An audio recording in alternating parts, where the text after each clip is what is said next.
সুপ্রিয় শিক্ষার্থীবৃন্দ, কেমন আছো তোমরা? আশা করি আল্লাহর অশেষ রহমতে সবাই ভালো আছো, নিরাপদে আছো। দিন যতই গড়াচ্ছে, করোনা ভাইরাসের প্রাদুর্ভাব ততই বৃদ্ধি পাচ্ছে। একটি মৃত্যু, বহু বছরের কান্না। যার স্বজন হারিয়েছে, সেই বুঝে স্বজন হারার বেদনা কি। প্রতিদিন আমাদেরকে হারাতে হচ্ছে 50 জনের অধিক স্বজনকে। এমত অবস্থায় আমাদের প্রত্যেককে আরো বেশি সচেতন হতে হবে, আরো বেশি স্বাস্থ্যবিধি মেনে চলতে হবে। মনে রাখতে হবে, আমার একটি ভুলের কারণে আমার পরিবারের কেউ যেন ক্ষতিগ্রস্ত না হয়। আসো, আমরা সবাই স্বাস্থ্যবিধি মেনে চলি। সরকারের এই লকডাউন কালীন সময়ে যে নির্দেশ গুলো আছে সেগুলো সঠিকভাবে পালন করি। আর মহান আল্লাহ রাব্বুল আলামিনের কাছে আমাদের ভুল ত্রুটির জন্য ক্ষমা চাই।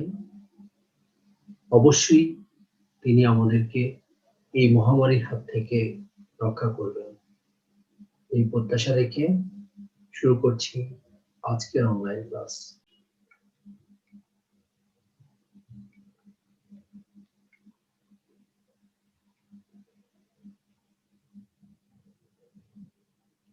আজকে আমি বিবিএ অনার্স 4th ইয়ারের বিজনেস রিসার্চ মেথোডোলজি বিষয়ে 4th চ্যাপ্টার অর্থাৎ টেস্ট অফ হাইপোথিসিস নিয়ে আলোচনা করব।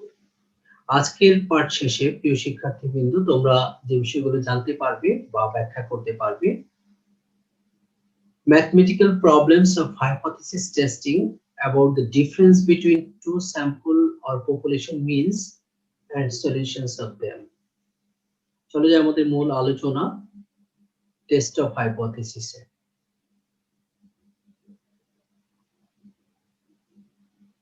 গত ক্লাসে আমরা জেড টেস্টের ক্ষেত্রে যখন অঙ্কে একটি স্যাম্পল মিন ও একটি স্ট্যান্ডার্ড ডেভিয়েশন দেয়া থাকে তখন কিভাবে একটি প্রবলেম সলভ করতে হয় বা জেড টেস্ট কিভাবে করতে হয় সেটি আমরা দেখেছি।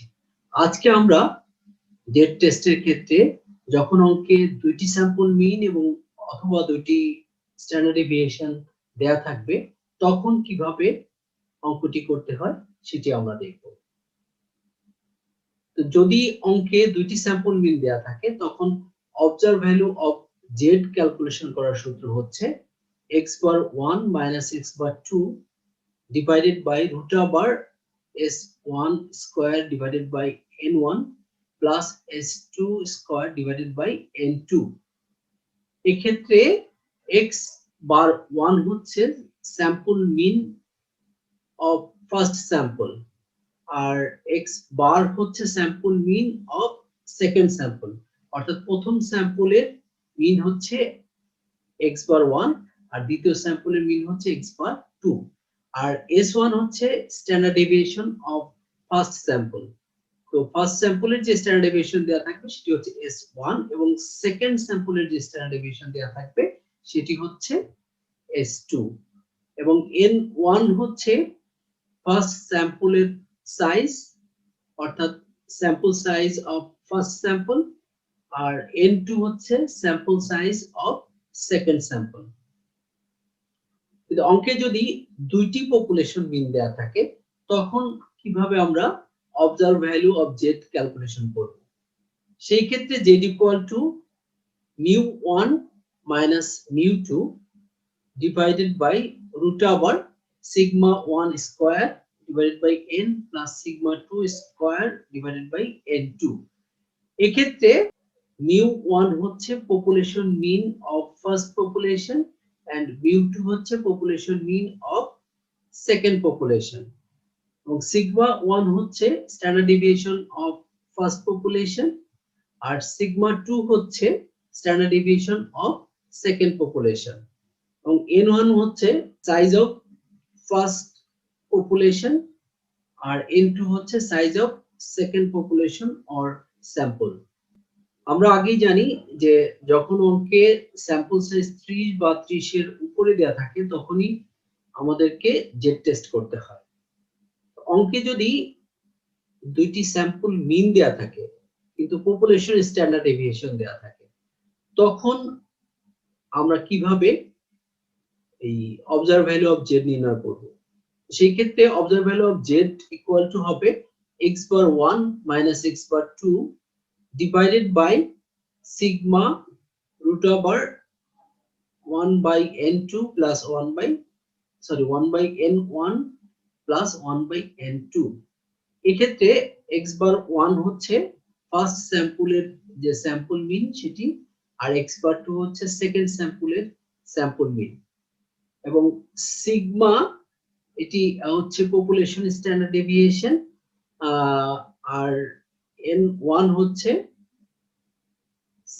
Sample size, first sample size, আর n2 হচ্ছে সেকেন্ড স্যাম্পল সাইজ। এবার আমরা এক্সাম্পলের সাহায্যে বিষয়টি ব্যাখ্যা করব। প্রথমে আমরা একটি এক্সাম্পল দেখি। এখানে কি বলা আছে, intelligence test on two groups of boys and girls give the following result.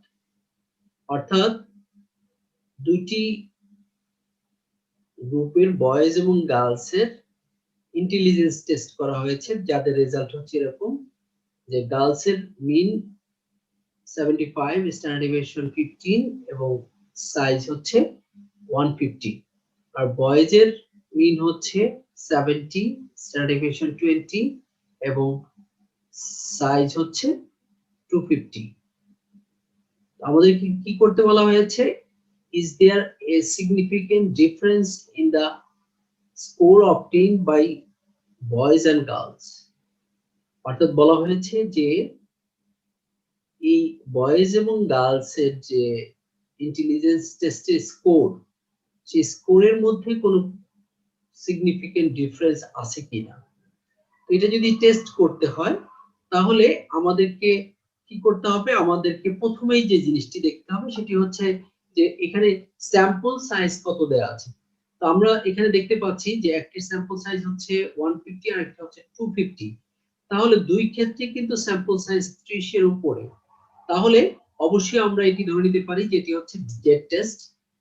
আর এই অঙ্কে আমরা দেখছি যে দুইটি মিন দেয়া আছে, গার্লস এর মিন দেয়া আছে, বয়েজ এর মিন দেয়া আছে, এবং দুইটি স্ট্যান্ডার্ড ডেভিয়েশন দেয়া আছে। তার মানে দুইটি স্যাম্পল মিন এবং দুইটি স্যাম্পল স্ট্যান্ডার্ড ডেভিয়েশন এবং দুইটি স্যাম্পল সাইজ অঙ্কে দেয়া আছে। তাহলে এই ক্ষেত্রে আমরা কিভাবে জেড টেস্ট করব? তো আমরা কিন্তু আগেই জেনেছি যে অঙ্ক যখন আমরা করব তখন আমাদেরকে কতগুলো স্টেপ মাথায় রেখে তারপর কি করতে হবে, অঙ্ক করতে হবে।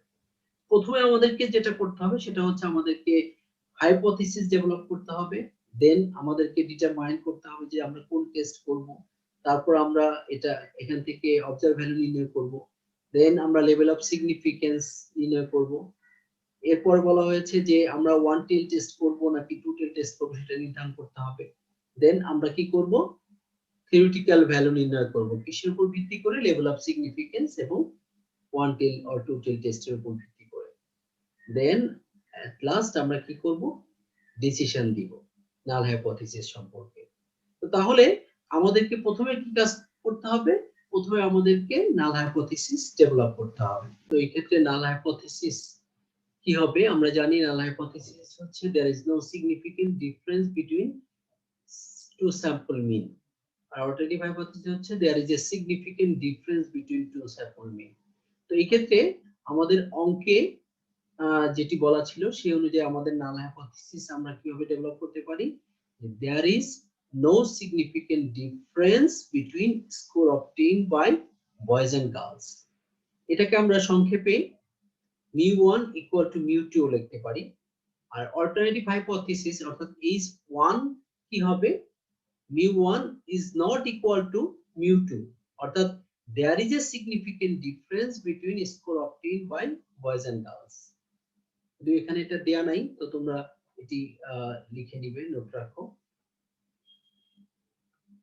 এবার আমাদেরকে কি করতে হবে, সেকেন্ড স্টেপে যেতে হবে, অর্থাৎ আমরা কোন টেস্ট করব, আমরা কি টি টেস্ট করব না জেড টেস্ট করব, সেটি আমাদেরকে দেখতে হবে।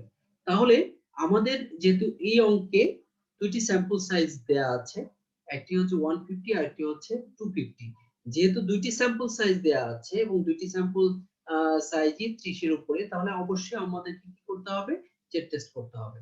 তাহলে আমরা এক্ষেত্রে জেড টেস্টে যাব। থার্ড স্টেজে এসে আমাদেরকে কি করতে হবে, আমাদেরকে টেস্ট স্ট্যাটিস্টিক অনুযায়ী আমাদের অবজার্ভ ভ্যালু অফ জেড নির্ণয় করতে হবে।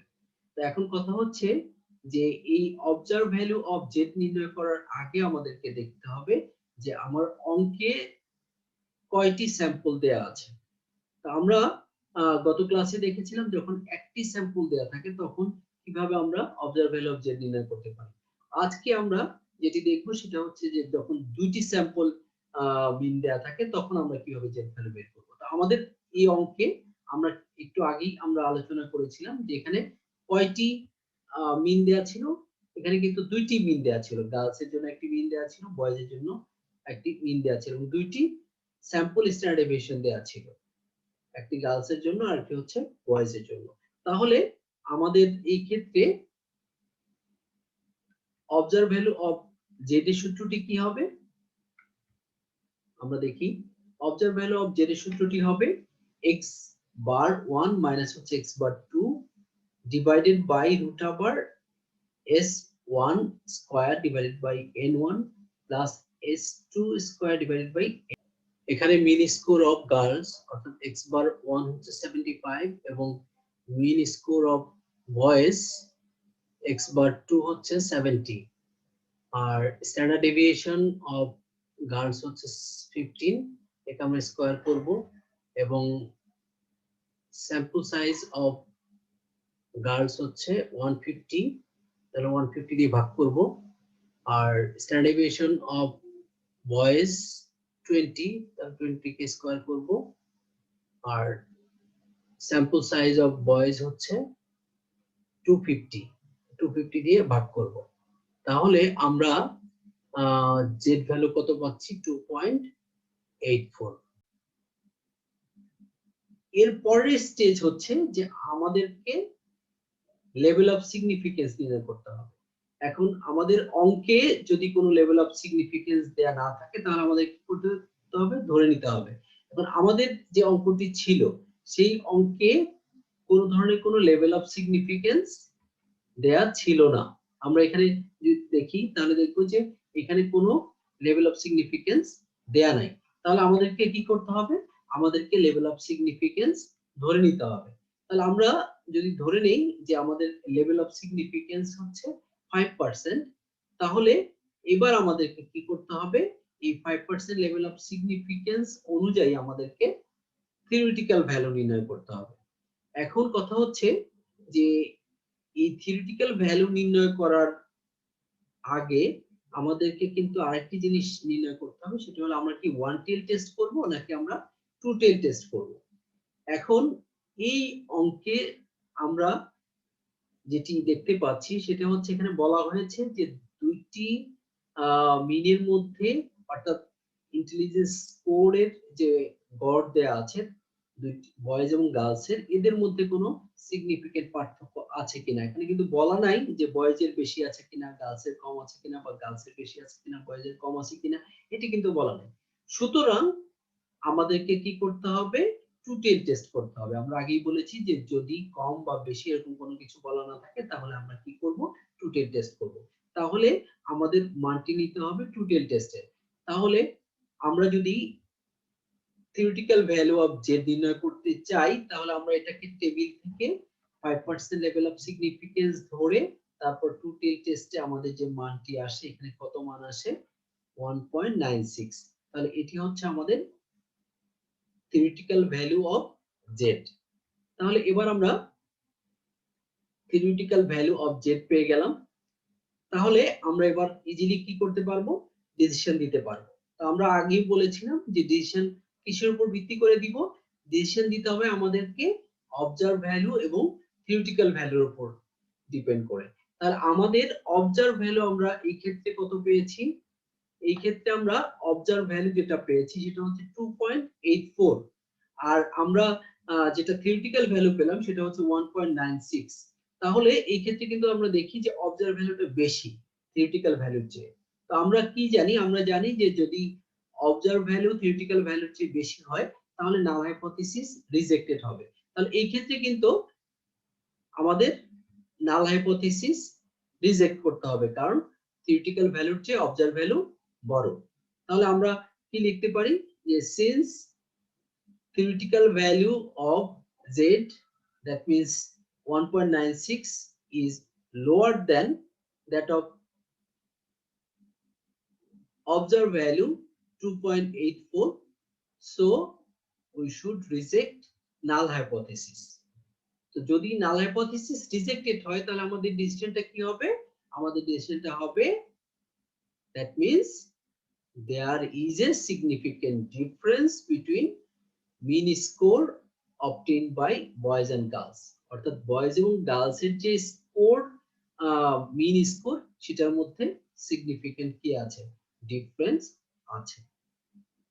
আশা করি তোমরা সবাই বুঝতে পেরেছো। এবার আমরা পরের প্রবলেমে চলে যাই। পরের এক্সাম্পলটি আমরা দেখি। দেখো এখানে কি বলা আছে?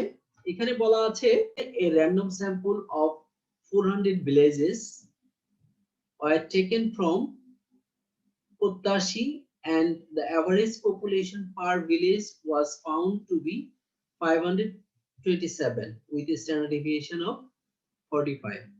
Other random sample of 400 villages were taken from Balipara, where the average population per village was found to be 505 with a standard deviation of 50. Using an appropriate test of significance, state clearly if the difference between two averages is statistically significant at 5% level. অর্থাৎ এখানে দেখো যে দুইটি অঞ্চলে একটা অঞ্চল হচ্ছে প্রত্যাশী আর একটি হচ্ছে বালিপাড়া। তো এই প্রত্যাশী অঞ্চলের 400 ভিলেজে স্যাম্পল নেওয়া হয়েছে এবং বালিপাড়ার থেকেও 400 ভিলেজের স্যাম্পল নেওয়া হয়েছে। এই স্যাম্পলে দেখা গেছে যে এদের অ্যাভারেজ পপুলেশন পার ভিলেজ আছে হচ্ছে এখানে প্রত্যাশীতে আছে হচ্ছে 527 এবং এদের স্ট্যান্ডার্ড ডেভিয়েশন দেওয়া আছে 45। আবার বিলপাড়াতে ঠিক 400 ভিলেজের স্যাম্পল নেওয়া হয়েছে, এখানে অ্যাভারেজ পপুলেশন আছে 505 এবং এদের স্ট্যান্ডার্ড ডেভিয়েশন হচ্ছে 50। এখন আমাদেরকে বলা হয়েছে যে আমাদেরকে টেস্ট করতে হবে 5% লেভেল অফ সিগনিফিকেন্স ধরে যে এই দুই অঞ্চলের অ্যাভারেজের মধ্যে, পপুলেশনের অ্যাভারেজের মধ্যে কোনো সিগনিফিকেন্ট পার্থক্য আছে কিনা। এখন আমরা কিন্তু প্রথমেই অঙ্কটা পাওয়ার পরে আমরা দেখব যে আমরা কোন টেস্ট করতে যাব, অর্থাৎ আমরা কি টি টেস্ট করব, জেড টেস্ট করব না ক্লাস স্কয়ার টেস্ট করব।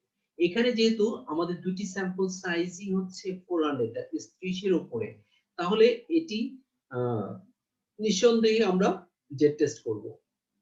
এবার আমরা যদি জেড টেস্ট করি তাহলে আমাদেরকে দেখতে হবে যে এখানে কয়টি স্যাম্পল মিন দেয়া আছে। তাহলে এতে কিন্তু দুইটি স্যাম্পল নেওয়া হয়েছে এবং দুইটি স্যাম্পলেরই দুইটি স্যাম্পল মিন দেয়া আছে এবং দুইটি স্যাম্পল স্ট্যান্ডার্ড ডেভিয়েশন দেয়া আছে। তাহলে আমরা ইজিলি বলতে পারি যে এটাকে আমরা যদি জেড টেস্ট করতে চাই তাহলে এই ক্ষেত্রে আমাদের অবজার্ভ ভ্যালু নির্ণয়ের সূত্রটা কি হবে আমরা কিন্তু আগে দেখেছি। আবার আমরা একটু দেখি, যেটি হচ্ছে যে x bar 1 minus x bar 2 divided by standard deviation 1 square divided by n1 plus standard deviation 2 square by n2। এই ক্ষেত্রে কিন্তু আমরা এখানে s1 লিখতে পারতাম, তো এখানে স্ট্যান্ডার্ড ডেভিয়েশন বা সিগমা লেখা হয়েছে। সাধারণত পপুলেশন স্ট্যান্ডার্ড ডেভিয়েশনের ক্ষেত্রে আমরা সিগমা ব্যবহার করি, এখানে সেটা ব্যবহার করা হয়েছে। এটা কোনো সমস্যা নেই, কারণ হচ্ছে আমাদের মেইন বিষয় হচ্ছে যে আমরা আমাদের স্যাম্পল মিনের মানটা আমরা এখানে বসাচ্ছি। তো এখন কথা হচ্ছে যে তাহলে আমাদের আমরা যদি এই সমস্যাটা সলভ করতে চাই, এই প্রবলেমটি যদি সলভ করতে চাই, তাহলে আমাদেরকে প্রথমে কি করতে হবে? হাইপোথিসিস ডেভেলপ করতে হবে। এখন আমরা আগেও কিন্তু তোমাদেরকে বলেছি যে হাইপোথিসিস ডেভেলপ করার সহজ উপায় হচ্ছে যে আমাদের কোশ্চেনটা কি করা হয়েছে সেখান থেকে আমাদের হাইপোথিসিস ডেভেলপ করতে হবে।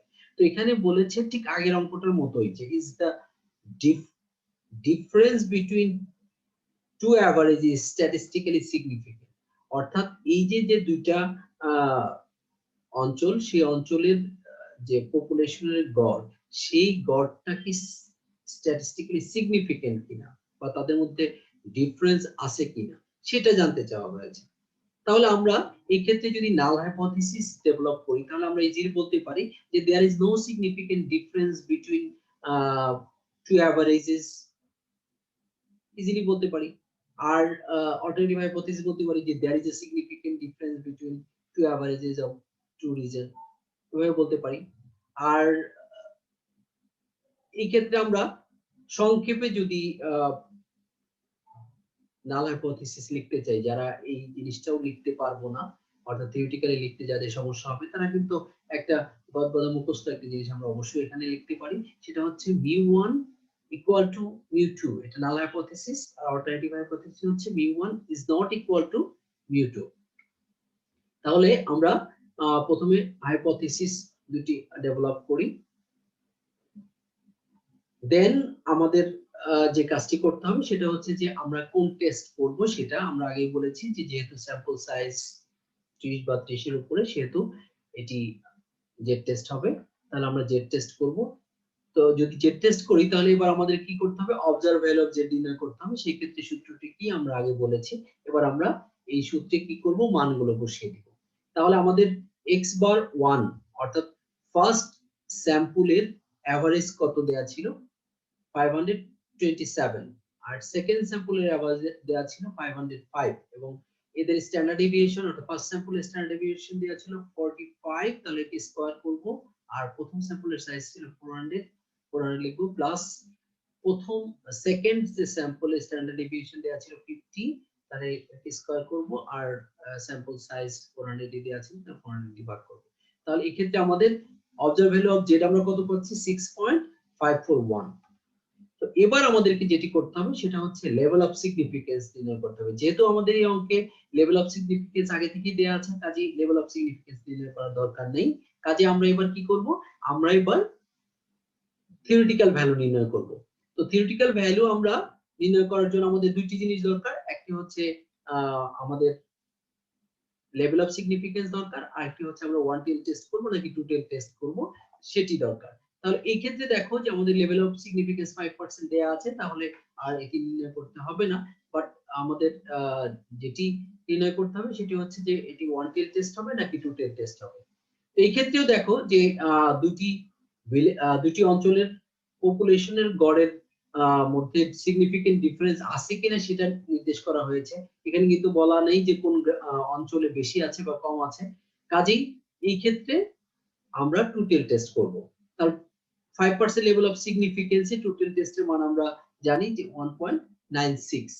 তাহলে আমাদের থিওরিটিক্যাল ভ্যালু অফ জেড হবে 1.96।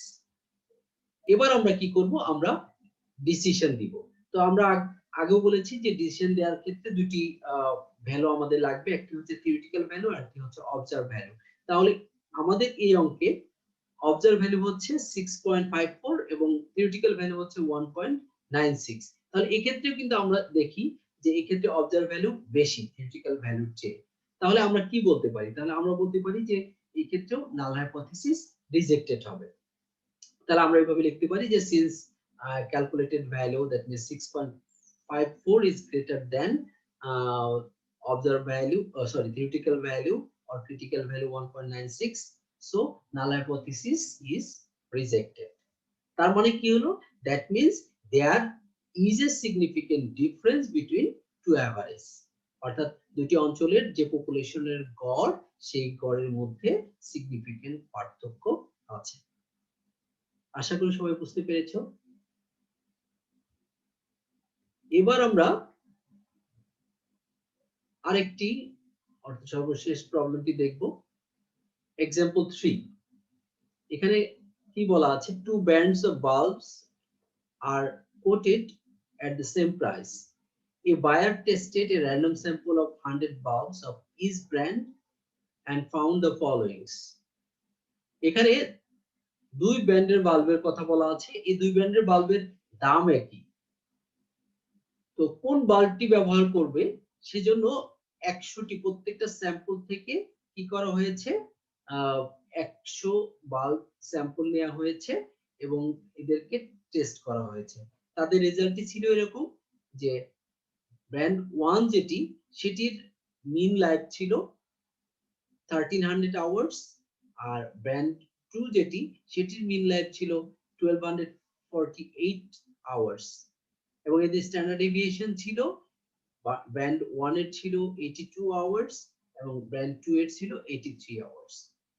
তাহলে আমাদেরকে এখান থেকে আমাদেরকে বলতে হবে যে এই দুই ব্র্যান্ডের বাল্বের মধ্যে কোন ব্র্যান্ডের বাল্ব পছন্দ করবে একজন, নাকি এই দুই বাল্বের মধ্যে কোনো পার্থক্য আছে নাকি পার্থক্য নাই।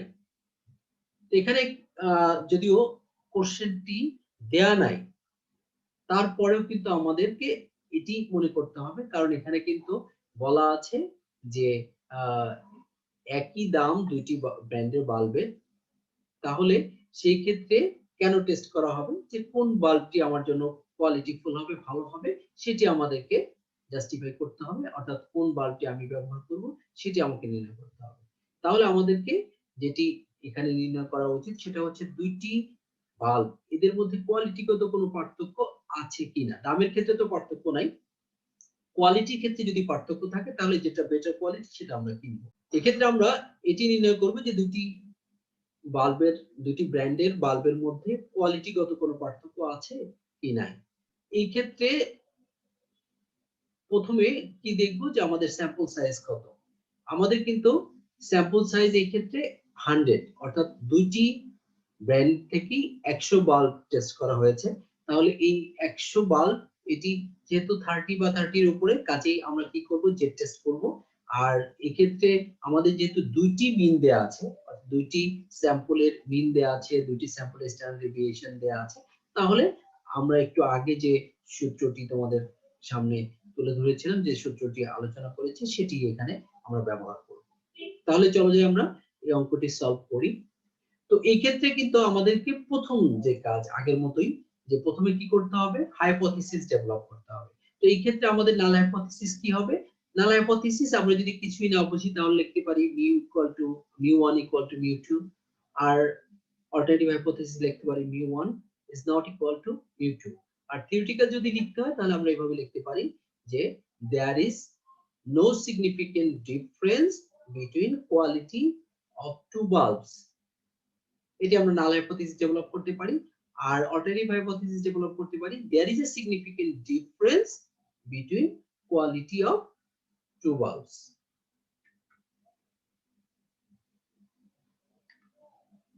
তাহলে আমরা এবার কি করব, এবার আমরা যেহেতু আমরা আগেই বলেছি যে স্যাম্পল সাইজ 30 বা 30 এর উপরে, কাজে আমরা জেড টেস্ট করব। এবং জেড টেস্ট যদি করতে চাই তাহলে আমাদেরকে কি করতে হবে, আমাদেরকে অবজার্ভ ভ্যালু অফ জেড নির্ণয় করতে হবে। তাহলে এই ক্ষেত্রে আমরা সূত্রটি একই জানি, তাহলে এই ক্ষেত্রে আমরা মানগুলো বসাবো। তাহলে x বার 1 অর্থাৎ ফার্স্ট ব্র্যান্ডের এভারেজ কত ছিল, এভারেজ ছিল 1300 এবং সেকেন্ড ব্র্যান্ড অফ বাল্বস এর এভারেজ ছিল 1248 আওয়ার্স। একে আমরা ভাগ করব, স্ট্যান্ডার্ড ডেভিয়েশন ছিল ফার্স্ট ব্র্যান্ডের 82, স্কয়ার করব ডিভাইডেড বাই স্যাম্পল সাইজ 100 এবং পরেরটি স্ট্যান্ডার্ড ডেভিয়েশন ছিল 83, স্কয়ার করব এবং এদের সাইজ অফ 100 দিয়ে ভাগ করব। তাহলে এই ক্ষেত্রে আমরা কত পাচ্ছি, আমাদের অবজার্ভ ভ্যালু অফ জেড পাচ্ছি 4.46। আর আমাদের পরের স্টেজ হচ্ছে থিওরিটিক্যাল ভ্যালু নির্ণয় করতে হবে। তো এই ক্ষেত্রে যেহেতু আমাদের অঙ্কে কোনো থিওরিটিক্যাল ভ্যালু দেয়া নাই, তাহলে আমরা 5% লেভেল অফ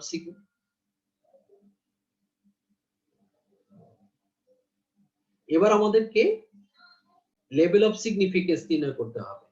তো আমাদের অঙ্কে যেহেতু লেভেল অফ সিগনিফিকেন্স দেয়া নাই, তাহলে আমরা একটি কে লেভেল অফ সিগনিফিকেন্স হিসেবে ধরে নিব। ধরে নিলাম আমরা এই ক্ষেত্রে 5% লেভেল অফ সিগনিফিকেন্স আমরা ধরে নিতে পারি।